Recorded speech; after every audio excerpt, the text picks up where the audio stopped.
Good afternoon. C News is live at noon. I'm Karen Cozier-Phillip. A woman was reportedly killed this morning as she attempted to cross Wrightson Road, Port of Spain, near the Radisson Hotel. C News was told the incident took place at around 4 o'clock. The woman is yet to be identified. Officials said they have no reports of the vehicle stopping following the accident. As a result, eastbound traffic was diverted onto Richmond Street.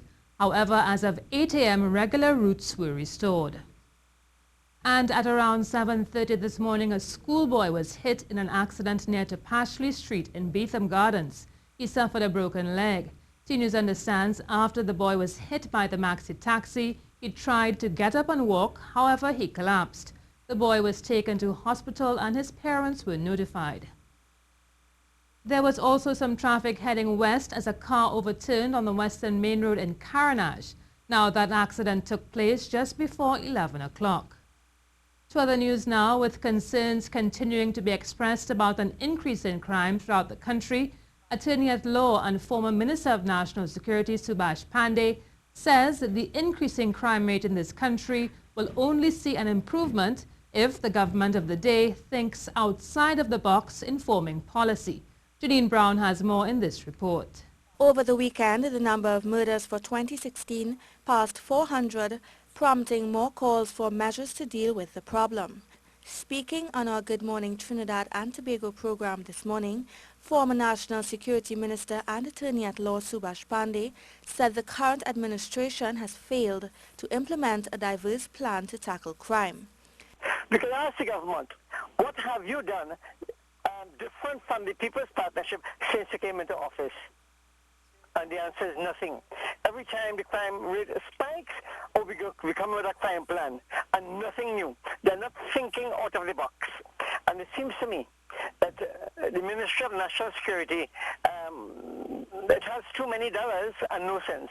He said one of the reasons for the failures in the national security system is the failure to adequately train police officers for the profession. What is happening right now in the police service, when you have your basic qualifications, you get in the service and you go through the system, they send you for a course here and a course there, and they say you're an expert, and when the bell rings, you realize that it's the same people, the same qualification, doing short courses and cannot deal with the matter.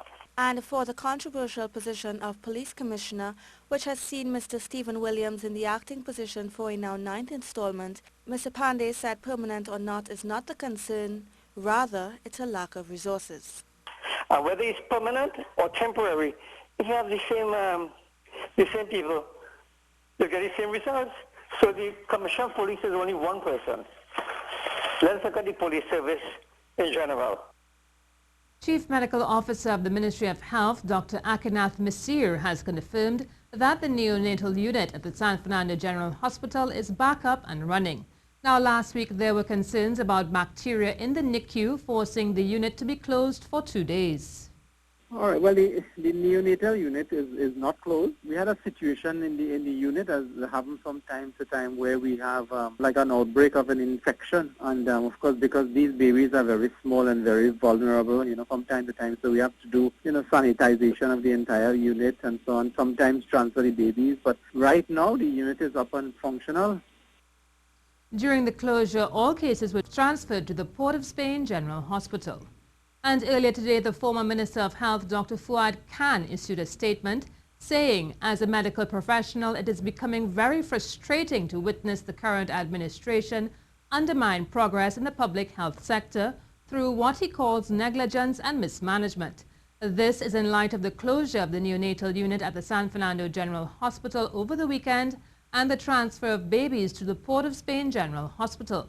Now, Dr. Khan said the Couva Children's Hospital was designed with fully functioning and advanced neonatal unit that could be used in the current situation to assist in not only treating the babies who are currently being relocated to Port of Spain, but can also relieve the workload from the other units across the island.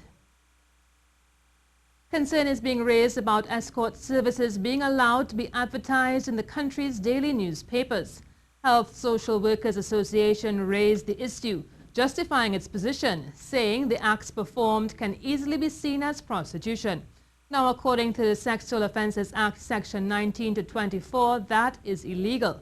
Michael Jatan said it is surprising the authorities have not investigated any of the establishments since there's been an increase in the number of ads being placed in the newspapers. He went on to say the police ask for information all the time on criminal activity, but the advertisement of a certain type of criminal activity is right there under their noses. The term escort is basically a code word for a prostitute service. It almost looks as if the trade is being facilitated, whether it be human trafficking or prostitution, by the newspapers. And we are saying that an end needs to be put to this. It can't just be about collecting revenue for advertisement, but some sort of ethical and moral stance needs to be taken. Mr. Jatan explained young women and men who do anything sexual short of affording genital sex characterize the massage services, while the escort services provide prospective patrons with the opportunity for an actual genital sexual encounter. It's an indication that the law is not being observed, right? Prostitution is against the law. We know that, as they say, it's the oldest profession, but for it to be so openly advertised, so openly accessible, we call any of those numbers listed in the newspapers, and they will describe for you exactly over the phone the services that are provided. And the question remains, how many of these persons providing these services are doing it willingly? And we have the issue of sexual slavery associated with human trafficking. And therefore, for us to have these numbers so open in the newspapers is like you're facilitating that trade. The association has called on media houses to cease and desist from accepting and printing such ads, since in so doing they are acting to facilitate the heinous human trafficking trade and are committing the act of prostitution, both of which are serious criminal offenses. Additionally, HESWAT calls upon the police to use their legal authority to investigate all the services listed in these ads. Now it's time for a look at the weather forecast. Sunny conditions will be interrupted by light to moderate showers in a few areas. There's a small chance of an afternoon heavy shower, thunder shower favoring Trinidad. A few cloudy periods expected tonight with showers in varying localities. Street or flash flooding is likely in areas of heavy downpours, and in the event of a thunder shower, gusty winds can be expected. Remember, you're watching the CNews Live report at noon, and you can keep up to date with all the latest news on our website at ctvtt.com, or you can check out our Facebook and Twitter pages at CNews Live.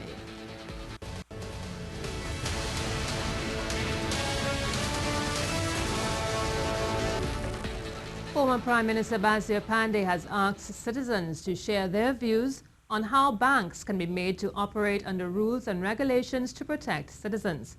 On a Facebook post, Mr. Pandey said he had raised the issue of the unconscionable imposition of charges and fees on the accounts of poor people. He said many people agreed that something has to be done, and since then he's written to the Minister of Finance, copied the Governor of the Central Bank, calling on them to intervene by enacting and/or enforcing the necessary laws and regulations to bring banks under control. However, Mr. Pandey said he does not think they will reply or intervene because they are under the control of those who control the banks. As a result, he's asked citizens to share their views as to how we can move forward in what he called a struggle against this form of oppression. And Attorney-at-Law Subhash Pandey says the deporting of illegal immigrants from the United States is nothing new and was being done under the Barack Obama administration. In his first television interview on ABC News on Saturday, President-elect Donald Trump indicated his desire to carry out his campaign plan to deport or jail illegals in the U.S. However, Mr. Pandey said the real question for us should be how will we deal with the people when they are returned. Isn't the Obama administration has been sending back people in droves? It's just that the press is not carrying it. Talk to Wayne Chance, and you'll see a number of persons who have been repatriated, and nobody knows about it. So therefore, just a continuation of that process. It is nothing new. It is nothing dramatic. And economist Indira Sajwan Ali also weighed in on President-elect Donald Trump's plan to deport up to 3 million illegal immigrants.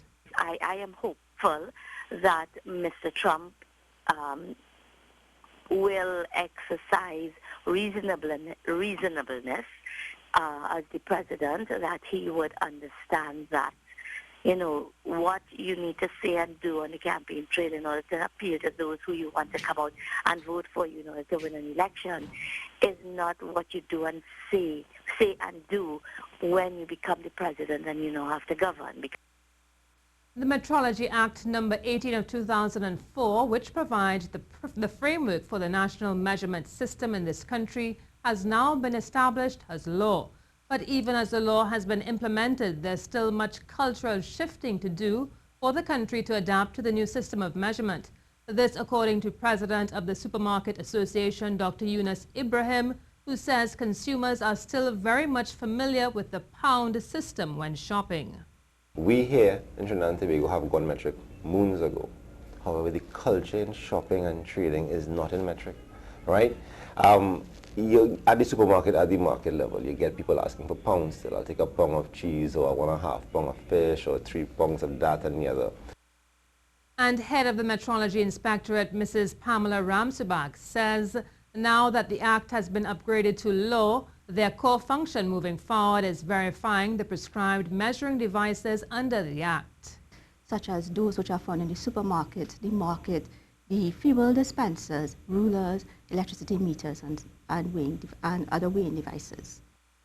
Well, yesterday's Sweet 100.1 FM had yet another successful charity drive through its gathering event. The event, which is in its 11th year, aimed to convey a message of coming together and giving generously. The charity collection drive and concert coincided with World Kindness Day, which happens every year on November 13th. Now, while it's a charity event, many people look forward to the soca parang performances by Baron, Marcia Miranda, and at yesterday's drive, Crow Crow performed for the first time. Sweet 100.1 FM's Mark Anthony says they received a tremendous response from members of the public. He says the flagship event is something they look forward to doing each year. Of following by trying to give a little bit of this, a little bit of that. So we have a really nice variety of things that we can distribute this year. So we have to say thank you very much to the members of the public. But what drives the team at Sweet 100.1 FM to keep hosting the charitable event? We're all about trying to make a difference. That is who we are. That's what we talk about all the time. Trying to enrich the lives of others, trying to uplift and empower. So if it's about making a difference, especially at Christmas time, that's what we're all about. And we do have a number of organizations, established organizations, who do benefit from our collection. And we do have some single families and individuals who also benefit, who would prefer not to be mentioned. But some of the organizations out there who we will actually publish, I think on our Facebook page, we will put it out there in terms of persons knowing where these donations are going to.